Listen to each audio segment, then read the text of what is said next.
Hello everyone, welcome জানাচ্ছি সবাইকে নতুন আরও একটি ভিডিও দেখার জন্য। আজকে আপনাদেরকে চাইনিজ ভেজিটেবল রান্না করে দেখাবো। আশা করি এই রেসিপিটি সবার ভালো লাগবে, আর ভালো লেগে থাকলে অবশ্যই আমার চ্যানেলটিকে সাবস্ক্রাইব করে দিবেন। তো আজকের ভিডিওটি শুরু করছি।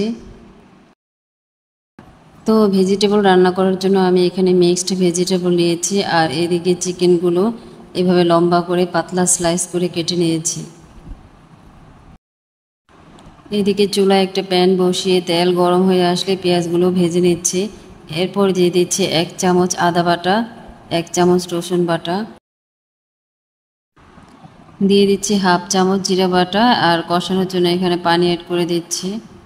দিয়ে দিচ্ছি স্বাদ মতো লবণ।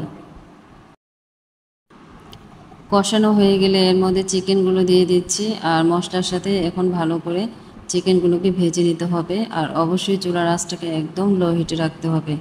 তো আস্তে আস্তে এখন আমি চিকেনগুলোকে ভেজে নেব। এরপর সয়া সস অ্যাড করে দিচ্ছি, আর অবশ্যই সয়া সস পরিমাণ মতো ব্যবহার করতে হবে। যেহেতু সয়া সসে লবণ মিক্সড থাকে, তাই লবণ ব্যবহারের উপর অবশ্যই খেয়াল রাখতে হবে। আর খুব বেশি ব্যবহার করা যাবে না। সয়া সস খুব বেশি ব্যবহার করলে সবজির কালারটা কিন্তু চেঞ্জ হয়ে যায়, একটু কালো কালো হয়ে যায়, তাই সামান্য পরিমাণে সয়া সস ব্যবহার করতে হবে। এরপর দিয়ে দিচ্ছি সবজি।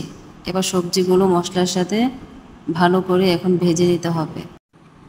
চুলার আঁচটাকে একদম লো হিটে রেখে এখন সবজিগুলো আমি আস্তে আস্তে ভেজে নেব। এরপর ব্ল্যাক পেপার অ্যাড করে দিচ্ছি। আমি এখানে হোয়াইট ব্ল্যাক পেপার ইউজ করেছি। এখন সবজির সাথে ভালো করে মিশিয়ে দেব। সবজিগুলো ভাজা হয়ে আসলে এবার আমি সিদ্ধ হওয়ার জন্য এখানে পানি অ্যাড করে দিচ্ছি। কেউ যদি সবজিগুলোকে একটু বেশি নরম করতে চান, তাহলে পানির পরিমাণটা আর একটু বেশি দিতে হবে। তো এবার আমি 20 মিনিট রান্না করে নিব। এরপর আমি কাঁচামরিচ একটু চিড়ে এখানে দিয়ে দিচ্ছি। এখানে 3 টেবিল চামচ কর্নফ্লাওয়ার নিয়েছি, আর রুম টেম্পারেচারে রাখা নর্মাল পানি দিয়ে এখন গুলিয়ে নিতে হবে। আর গরম পানি ইউজ করা যাবে না, এতে করে কর্নফ্লাওয়ারটা দলা পেকে যেতে পারে। কিছু পেঁয়াজ আমি কিউব করে কেটে এভাবে একটা একটা করে ছাড়িয়ে নিয়েছি। এবার সবজিগুলো সিদ্ধ হয়ে আসলে এর মধ্যে পেঁয়াজগুলো দিয়ে দিচ্ছি। এখন গুলিয়ে নেওয়া কর্নফ্লাওয়ারগুলো এর মধ্যে দিয়ে দিতে হবে। তবে অবশ্যই দর্শক, কর্নফ্লাওয়ার দিয়ে বেশিক্ষণ রান্না করা যাবে না। এখন আমি চুলার আঁচটাকে একদম লো হিটে রেখে 5 মিনিটের জন্য ঢাকনা দিয়ে ঢেকে রেখে দেব।